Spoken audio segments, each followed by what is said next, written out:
আসসালামু আলাইকুম ভাই ব্রাদার, আশা করি সবাই ভালো আছেন। এই ছোটোখাটো একটা ভিডিও বানাচ্ছে আজকেরা আমাদের কয় ভাই আছে আজকে বাংলাদেশ থেকে। তো বাংলাদেশের দুর্নীতি সম্পর্কে আমরা আজকে কিছু কথা বলি, ঠিক আছে?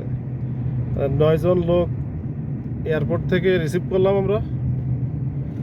এই যে ভাইকে দেখতে পাচ্ছেন, তারা 9 জন আসছে। এই 9 জনের বিদেশ আসতে একজন টাকা খরচ করে 8 লাখ 9 লাখ করে। কি ভাই ঠিক আছে তো? হ্যাঁ ঠিক আছে।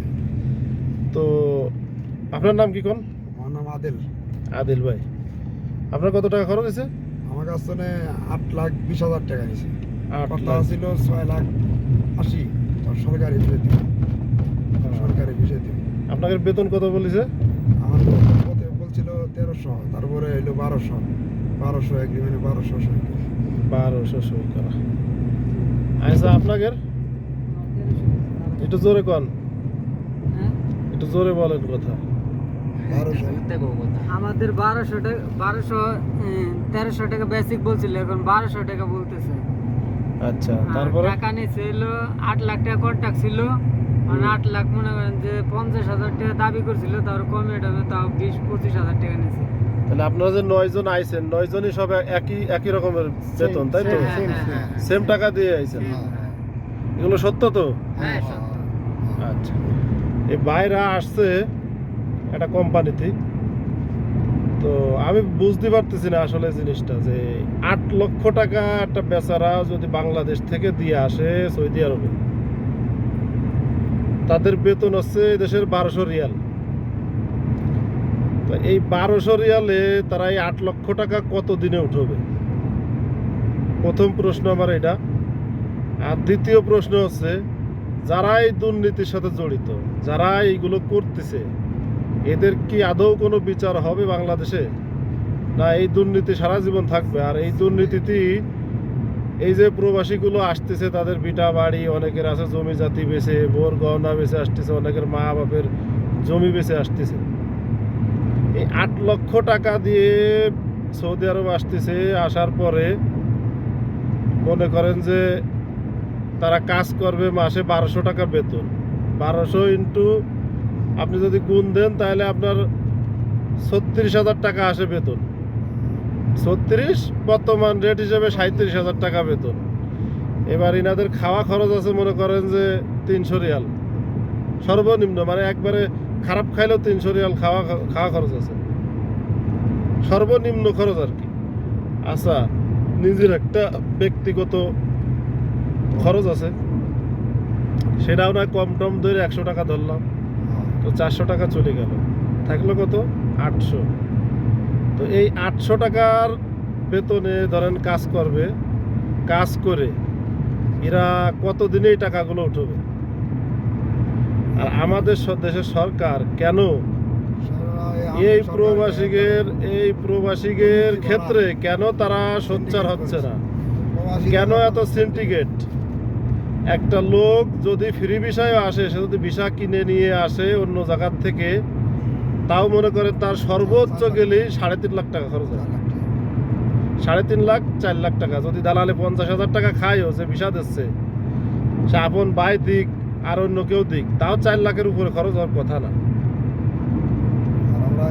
আর এই যে বাইরা আসতেছে, মনে করেন ধরেন 4.5 লাখ টাকায় খরচ হলো একটা ফ্রি ভিসায়, সর্বোচ্চ 4.5 লাখ টাকা খরচ হলো। এই যে বাইরা আসছে মনে করেন 8 লক্ষ টাকা খরচ করে, কেউ 8,20,000, কেউ 8.5 লক্ষ, কেউ 7,80,000, এইভাবে আসছে বিদেশ। তাহলে 3,24,000 টাকা মাসে হিসেব করলেই বছরে আপনার আসতেছে হচ্ছে কত?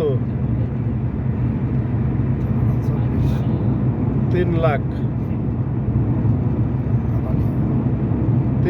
3 লাখও তো পুরো আসে না, 5 মাসে 5 কোটি 100, 2.5 লাখ, 2,70,000। এবার এই বেচার আগে এই টাকা উঠাতে কয় বছর লাগবে?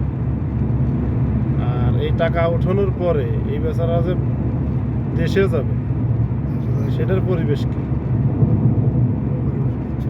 তো আমি এটাই বলতে চাচ্ছি যে আমাদের দেশের সরকারের কাছে তো প্লিজ আপনারা দয়া করে যেসব সরকারি তো- কুত্তাগুলো এই সমস্ত সিন্ডিকেট করতেছে বর্তমান বাংলাদেশে, এইগুলোরে ধরে ধরে আমার মনে হয় জেলে দেওয়া উচিত, আর এর পানিশমেন্টও হওয়া উচিত।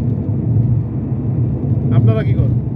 আর খালি কথা বলছি বাইরে আমি টিয়া যদি ঘুরে নেওয়ার মতো পরিবেশ থাকলো নি তাহলে আমি তো চালাম নি হ্যাঁ ফ্রাইডে দিন বাইকের মুখেতে নিজের মুখে আপনারা কথাগুলো শোনেন, আসলে আমি শুনে অবাক হয়ে যাচ্ছি যে একটা কোম্পানির থেকে ভিসা দেয় ফ্রি, একটা যে কোনো কোম্পানি হোক সে কোম্পানিতে ভিসা ফ্রি দেয়, তার সে কোম্পানির লোক লাগলে।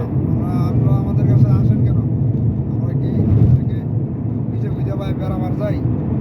আপনারা আসেন না, আমরা যা টিয়া আমরা তাই নেই।